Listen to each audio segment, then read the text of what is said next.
Yo famille, j'espère que vous allez bien. Bienvenue chez MPP Foot. Nous allons faire le résumé de l'actualité du football ivoirien. On commence. On commence avec l'attaquant ivoirien Jérémy Boga qui évolue à Nice, qui a été victime d'une grave blessure musculaire à la cuisse. Et ça va le tenir éloigné des terrains pour au moins 3 mois. Il s'est blessé lors de l'entraînement avant un match en Ligue Europa contre l'Union Saint-Gilloise et il devra passer des examens supplémentaires pour déterminer la nécessité d'une opération. C'est vraiment un coup dur qui s'ajoute à une série de blessures musculaires subies cette année et ça complique sa saison et ça laisse Nice et l'équipe de Côte d'Ivoire affaiblis dans les mois à venir. En tout cas, pour moi, cette nouvelle, c'est vraiment un coup dur pour lui, et voilà, parce que c'est ces pépins physiques là qui font que il n'avance pas trop bien dans sa carrière et les blessures récurrentes freinent son épanouissement et surtout son impact à Nice. Il est vraiment important pour que le joueur bénéficie d'un suivi médical rigoureux pour éviter des rechutes et optimiser sa rééducation. Aussi, pour Nice, son absence prolongée représente un défi supplémentaire et le club devra maintenant s'organiser pour compenser cette perte sur le plan offensif. On continue du côté du RC Strasbourg où on a un joueur qui s'appelle Patrick Outo-Vignon, la star de Lisa Sandra, l'attaquant vedette qui a été acheté par le RC Strasbourg, mais ils l'ont prêté à FC Martigues et l'attaquant jouait en Ligue 2, il a 19 ans et il peine à convaincre en fait. Il peine à convaincre avec un temps de jeu régulier. Il a joué 14 matchs et il a marqué qu'un seul but. Donc son entraîneur n'a fait plus trop confiance. Du coup, Strasbourg a décidé de le ramener d'ici janvier. Voilà, donc bon, mon cher, c'est un talent en devenir, mais il faut que son adaptation au haut niveau soit le plus optimal. Donc c'était plus difficile que prévu, mais ça montre aussi l'importance de trouver un cadre où il peut se épanouir pleinement. Voilà, donc il doit avoir un soutien technique à ses côtés, un mental adapté. Aussi, le club de Strasbourg aura intérêt à l'accompagner de points pour qu'il soit réintégré dans un effectif qui va le faire jouer pour qu'il soit mieux structuré et mieux exploité par son potentiel. Il a encore 19 ans et il a encore le temps pour répondre, pour confirmer les espoirs placés en lui. On revient du côté de la Ligue des champions africaine où on a pas mal de représentants, surtout un gardien qui s'appelle Issa Fofana qui a réalisé son deuxième clean sheet en 3 mois. Voilà. Et son club c'est Al Hilal Omdurman et ils sont premiers de leur poule. Je pense qu'ils ont 9 points. Ils ont battu toutes les équipes. Ils ont battu l'équipe de Young African 2-0. Ils ont battu le TP Mazembe 1-0. Et ils ont battu aussi l'équipe des Ivoiriens qui est en Algérie, MC Alger. Voilà. Quand on regarde tout ça, là, on voit que son parcours avec Al Hilal en Ligue des Champions, c'est vraiment impressionnant. Et ça témoigne sa montée en puissance avec 2 clean sheets en 3 matchs et avec une distinction de homme du match contre le MC Alger. Voilà. Moi, je vous dis que lui, il était, comment dire, Issa Fofana, c'est l'homme quand tu regardes les notes de son équipe, c'est lui qui a toujours les plus fortes notes. Donc, c'est monsieur sauveur de son équipe et j'espère qu'un club européen va le détecter, taper à l'œil pour qu'il puisse partir. En tout cas, Messi au FC San Pedro de là-bas bien formé et on voit déjà qu'il fait déjà parler de la Côte d'Ivoire au Soudan. Voilà, et c'est un avenir prometteur en termes de gardiens. Il a des performances solides, prestigieuses et ça rehausse le standing des éléphants. Voilà, c'est ce que j'avais dit tout à l'heure. Et voilà, donc j'espère que tout va bien se passer avec lui et puis j'espère aussi qu'il puisse, comme on l'a dit, trouver un club plus prestigieux en Europe pour qu'il puisse montrer son talent. On continue avec Jean-Philippe Grasso qui exprime sa fierté d'être un champion d'Afrique tout en décrivant l'expérience de la CAN comme intense et éprouvante. Il a souligné l'honneur de porter le numéro 11 assisté à Didier Drogba qui désormais Christopher Perry utilise.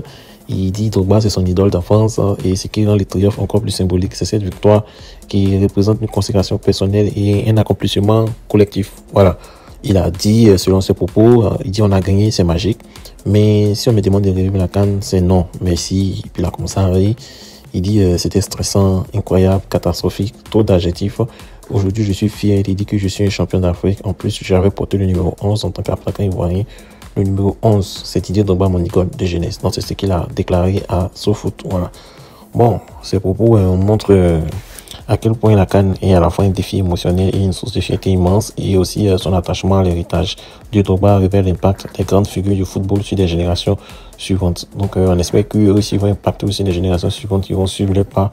Et aussi sa déclaration inspire et puis ça rappelle que derrière chaque victoire, il y a une histoire personnelle riche en émotions, en rêves réalisés. On continue au niveau de la Fédération ivoirienne de football où on avait appris dans le mois passé que Ludovic Batelli, pour ceux qui ne le connaissent pas, c'était le directeur technique national qui est parti pour la Tunisie. Et la fédération cherche un remplaçant pour le poste de directeur technique national. Donc, parmi les candidats, on a un franco-algérien, Lounis Attaba, qui semble être en pole position fort de son expérience à la Fédération française de football et sur la scène internationale. Son arrivée pourrait apporter une nouvelle dynamique, mais la FIFA doit encore finaliser son choix pour relancer ses projets techniques perturbés depuis août.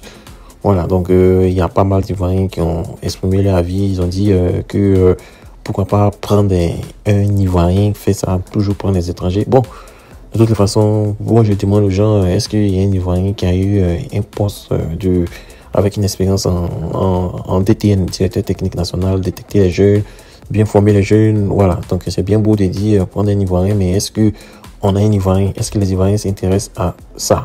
Voilà, c'est ce qu'il faut dire aussi.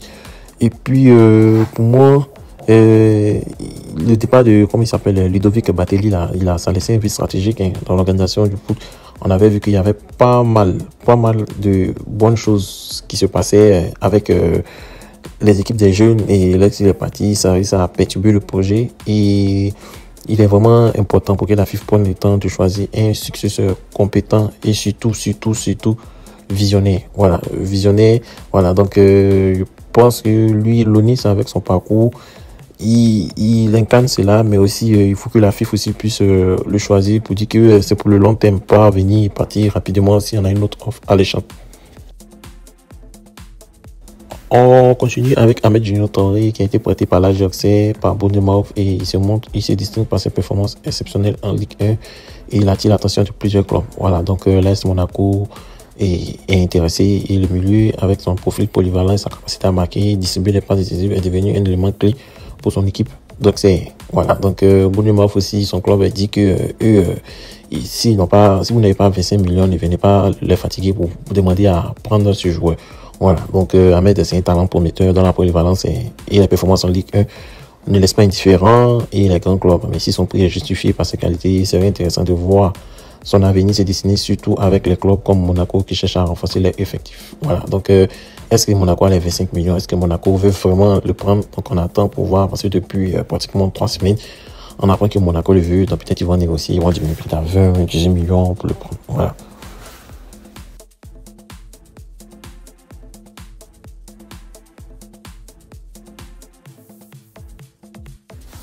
Donc, chers amis, c'est tout pour aujourd'hui. Merci d'avoir regardé. Le week-end, c'est un peu difficile de faire le journal des éléphants parce que tout le monde est là. Donc, c'est compliqué. Mais bon, j'ai trouvé un temps pour le faire. Donc, merci. Et puis, on se dit à demain pour un autre journal des éléphants.